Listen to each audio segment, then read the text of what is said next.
Hi everybody, I'm Nathan from Crazy Amazing Designs. Welcome to this video in my leadership development series. These videos will help you lead better teams in your churches, and even if you aren't in a church environment, these principles will still help you. In this video, we're looking at growing teams.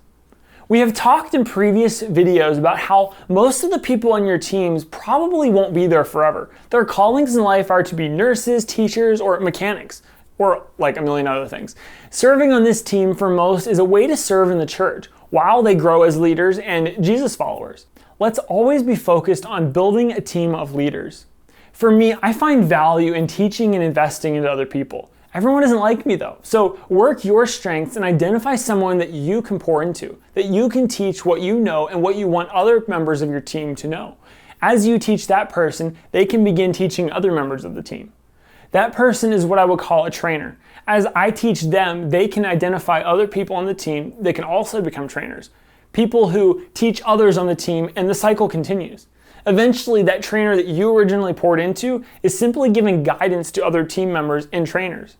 The group of trainers they trained are now building new team members and the next group of trainers.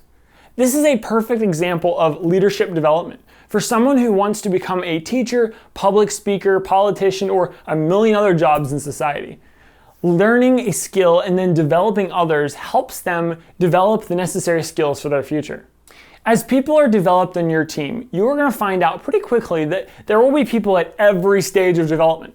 Some will be brand new and observing, some will be learning, some will have learned some stuff, but not everything. Some people will be developed at one thing, but not ready to do something else. People learn at different speeds. People learn in different ways, some fast and some slow. No matter where you find people on your team, it's important to invest the time it takes to help them grow as people in their callings and in their skills. You can never have too many trained leaders. Remember, the job is to build people. If your culture is volunteer-based, then you're going to notice the goal is to find volunteers to fill slots. But if that's true, then you have missed out on the benefits of building people.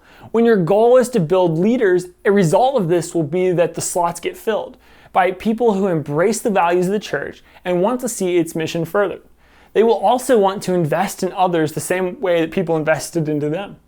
As we establish the idea of growing and scaling teams, having the mindset and a foundation that allows for growth is essential. We're a small church, you might be thinking.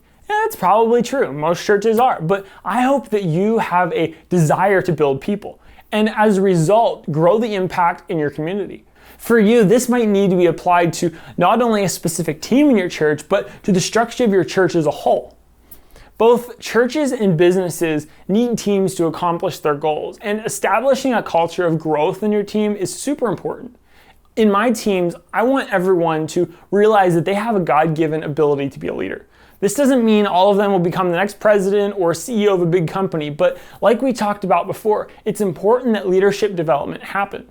Relying on a single leader to make things happen is a trap that many churches fall into. I was that guy for many years at my own church growing up. I realize now how toxic that is for the long-term growth of a church. Years later, when I started serving at a different church in our area, I immediately began teaching and building others. I never wanted it to come down to, so Nathan can't make it today, how do we turn things on? I joined that team in spring of 2019, and even before I became the leader, but when I became the leader of the video production team, it was incredible how willing people were to lead.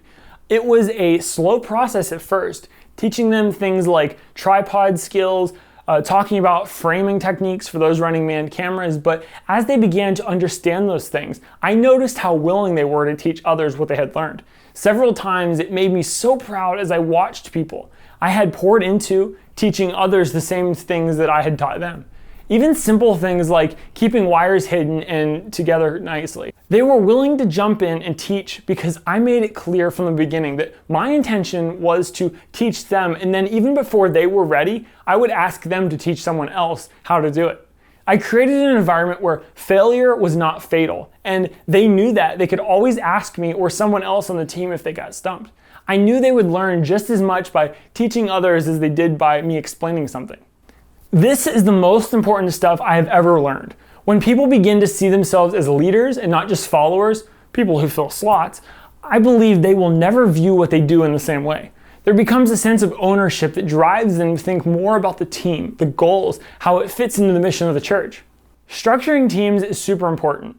Growing the team and identifying new members, as well as those on the team who can be trained to train others. It's all super important. But don't lose sight of the individual growth and well-being of team members. Make sure you are looking out for your people, their spiritual growth, their mental health, their home life, their career life, their life goals. I'm not suggesting you need to know every detail about the life of your people, but a relationship is only as solid as the time invested into its base. Talk regularly with members of your team. Express genuine interest in them and their lives. Some will be a lot easier to have these conversations with than others.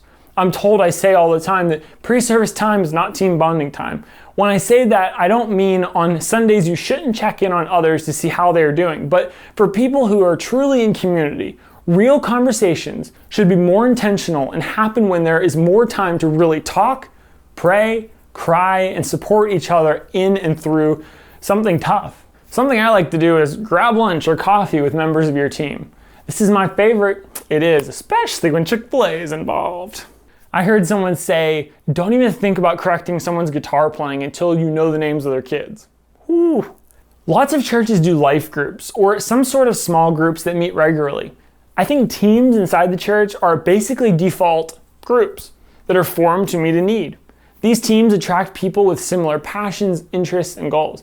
This can go so far to say that leaders and team members are going to attract people of similar age, race, gender, or not, because people like to be around people like themselves. This means it's very likely that you and your fellow team members are the best people in the church to be there for those on your team. For me, these videos are getting better and better. Team growing is such a fun leadership development topic. Church and event production are the primary focuses of this channel, and I want to see your church grow and succeed in that area. Thank you so much for watching this and other videos on the channel. Please subscribe for more in the future and click the box which will take you to the next video in the leadership development series. The next video will be looking at best practices for training team members.